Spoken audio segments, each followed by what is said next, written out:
नमस्कार आदाब, मेरा नाम मोहम्मद इम्तियाज़ है और स्वागत है आप सभी का हमारे यूट्यूब चैनल में। 2020 विधानसभा चुनाव की तैयारी जोरों पर है। जिला प्रशासन से लेकर नेतागण जो प्रत्याशी वो भी तैयारी भी जोरों पर है। ऐसे में हम इस वक्त बिहार के किशन जिला अंतर्गत बहादुरगंज विधानसभा में मौजूद है। हमारे साथ बहादुरगंज विधानसभा प्रत्याशी अहसान मंजूम साहब है। आगामी इलेक्शन चुनाव को लेकर हम कुछ खास बातचीत करेंगे अहसान मंजूम साहब से।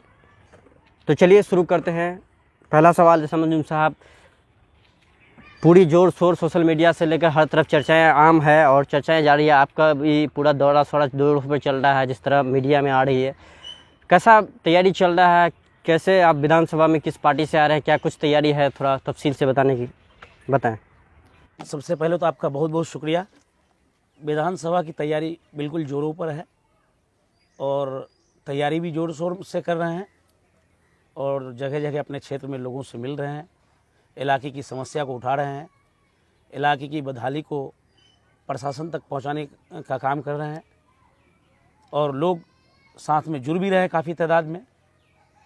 अहसान मंजूम साहब, जिस तरह आप देखेंगे पूरे बिहार में अगर सबसे ज़्यादा पसमानदगी इलाका है तो आपका किशन जिला अंतर्गत बहादुरगंज विधानसभा में टेरागंज प्रखंड आता है, जहाँ पर आज भी लोगों को सही से एक रास्ता मुहैया नहीं होता है। कादव कीचड़ ये तो आम चीज़, आम दिनचर्या है। अगर आज कोई गांव में एक डिलीवरी का पेशेंट आ जाता है तो लोगों को जान पड़ जाती है। इन पूरे बदहालियों पर आप क्या कहेंगे? इस तरह की आखिर ये इलाका क्यों नहीं उभर पाता है? कहाँ कमी रह गई है? किसकी कमी रह गई है? आप भी आगामी चुनाव में आ रहे हैं तो किस तरह इस पूरी चीज़ को आप किस तरह से देख रहे हैं? बिल्कुल टेरागाज जो है, टेरागाज में काफ़ी बदहाली है। सड़कों की हालत बहुत ख़राब है। अभी मैं आज से लगभग तकरीबन 10 दिन पहले टेरागाज का दौरा किया। जगह जगह मुझे घूमने का मौका मिला, चाहे वो मुशारा हो, हाटगांव हो, ढबेली हो, झाला हो, सुइया हो, धादर हो, बैगना हो। मतलब आप किसी जगह को नहीं कह सकते कि ठीक है, कहीं पर कोई काम नहीं हुआ है। और केवल लापरवाही इसमें एक ही आदमी को अगर आप दोष दें। असल में जो मेन यहाँ से जो बहादुरगंज किशनगंज की लाइफ लाइन है, सड़कें हैं, बहुत पतली सड़कें हैं जो टेरागाज जाती है। एक गाड़ी जब जाती है तो दूसरी गाड़ी को दाएं से बाएं होने में दिक्कत आती है और इसका मेन जिम्मेदार मुख्य रूप से यहाँ के विधायक हैं, जो लगातार ये दावा करते हैं। उसका मैं कई इंटरव्यू अभी सुना है, उसमें वो कह रहे हैं कि लोगों ने मुझे एक बार नहीं, 2 बार नहीं, 3 बार नहीं, 4 बार जिताया। मैं यही कहता हूँ लोगों से। उसमें भी हम आएंगे, आपके सत्ता पक्ष के विधायक से भी कुछ सवालात हैं, हम वो भी करेंगे, उस पर बाद में आएंगे। पहले हम कुछ इन्हीं चीज़ों पर आपसे बात कर लें।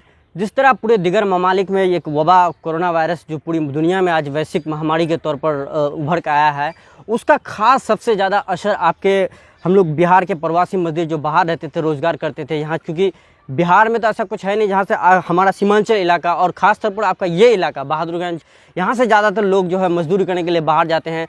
उन लोगों को आना पड़ा, लोगों के बाल बच्चे क्वारंटीन सेंटर में रहना, उन लोगों के लिए अब तक कोई बेहतर सुविधा नहीं हो पाया है।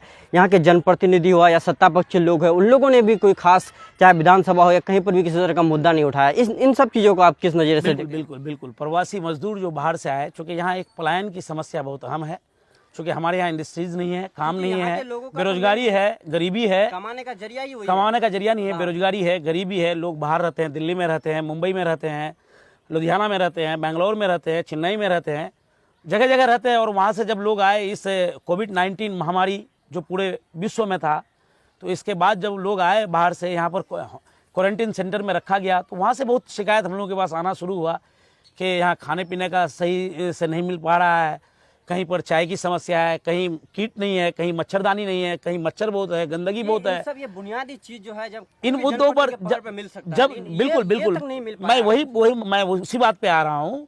जब मेरे पास शिकायत आया तो मैं घर से निकला और क्वारंटीन सेंटर को विजिट करना शुरू किया, तो वाकई में समस्याएं थी। फिर मैंने समस्या को जिला पदाधिकारी तक पहुंचाया, प्रखंड विकास पदाधिकारी, सीओ साहब, सबों को मैंने बताया।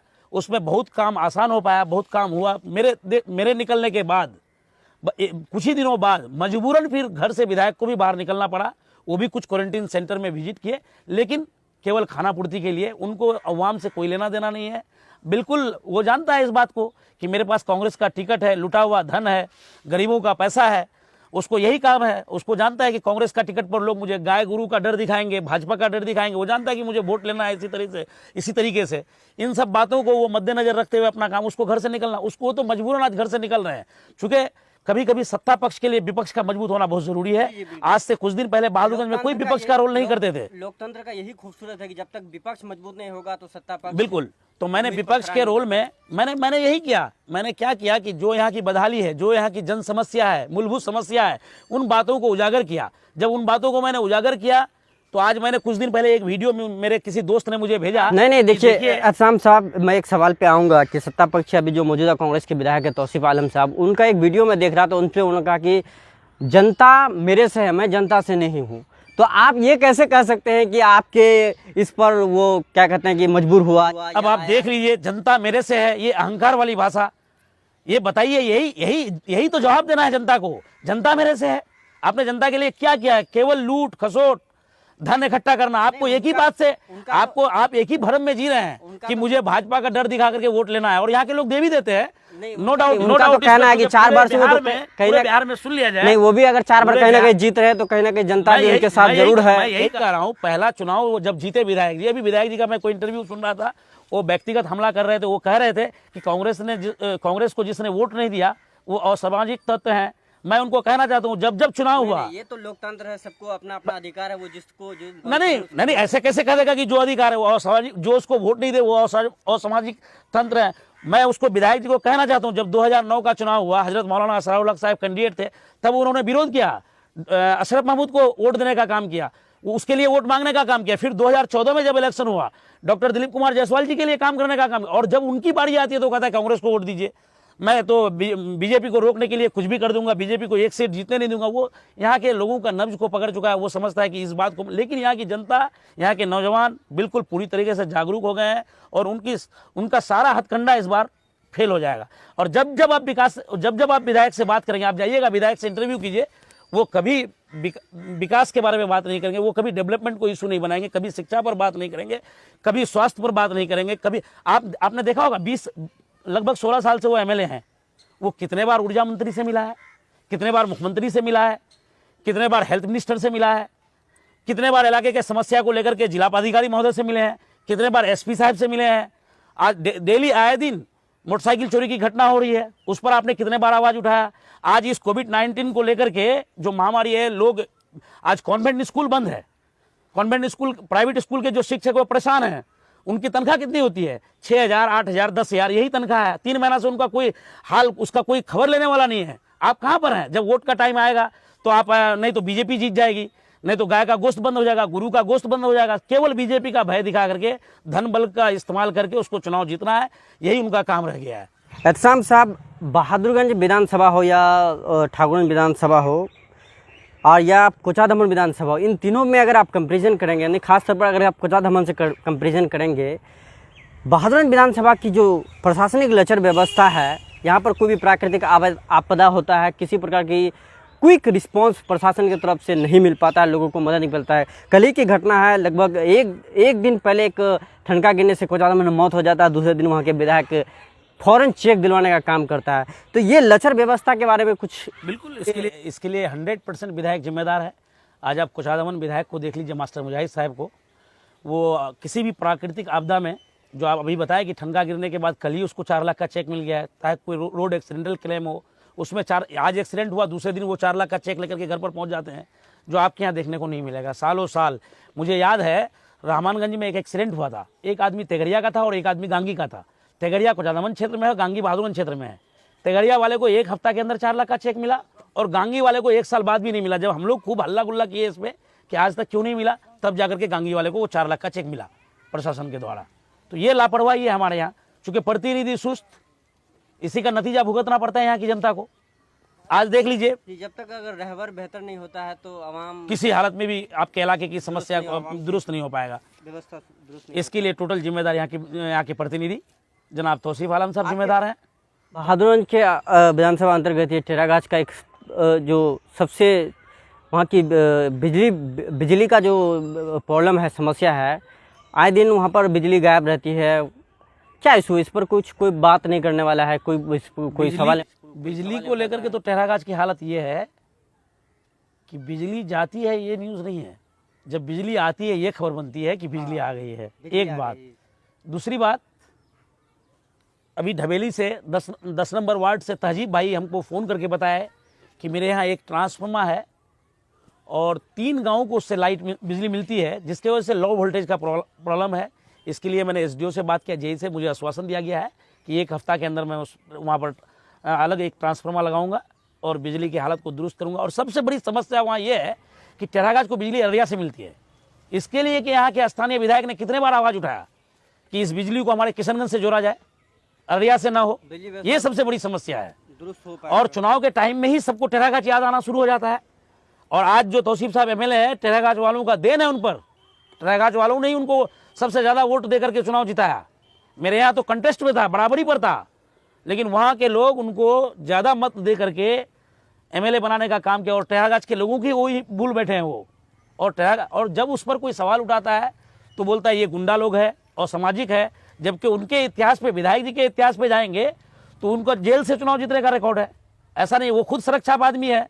ऐसा भी नहीं है कि वो जेल में कोई इमामती कर रहे थे। मेरा तो ये कहना है आग्रह भी आपसे भी, या कोई भी कैंडिडेट हो, किसी के निजी जीवन पर हमला नहीं होना चाहिए, चाहे वो कोई भी हो। ये हमारी तहजीब जो है, सीमांचल की जो तहजीब है, ये कहना कि इस पर सवाल निशान खड़ा होता है। व्यक्तिगत हमला किसी पर नहीं होनी चाहिए। और सबसे बड़ी बात इसमें यह है कि आज के दिन जब आप नॉमिनेशन फाइल करेंगे तो आपको कोर्ट एफिडेविट देना पड़ेगा, हल्फनामा देना पड़ेगा। आप पर कितने केसेस हैं, जो कैंडिडेट है उसको दूध का दूध और पानी का पानी हो जाएगा। किस पर कितना केसेस है देखा, वहां पर पता चल जाएगा। किस पर अपहरण का केस है, रंगदारी का केस है, छिनतई का केस है, लूट का केस है, चोरी का केस है, डकैती का केस है, सारा पता चल जाएगा। आप पर कितना केस है वो भी पता चलेगा, हम पर कितना केस है वो भी पता चलेगा, और कैंडिडेट पर कितना केस है वो भी पता चलेगा। सबसे बड़ी बात, हमारे विधायक तो विधायक रहते हुए जेल गए हैं 2009-10 में। ये बहुत बड़ी बात है। खैर ये तो उनका मामला है, ये उनसे पूछा जाएगा सवाल जब उनसे हमारी जो कुछ भी हो। नहीं, ये व्यक्तिगत हमला हमारे विधायक जी शुरू किए हैं और आगे भी अगर इसको कंटिन्यू रखे तो दूसरी तरफ से भी उनको जवाब देना पड़ेगा। नहीं तो हम लोग नहीं चाहते कि व्यक्तिगत किसी पर हमला हो।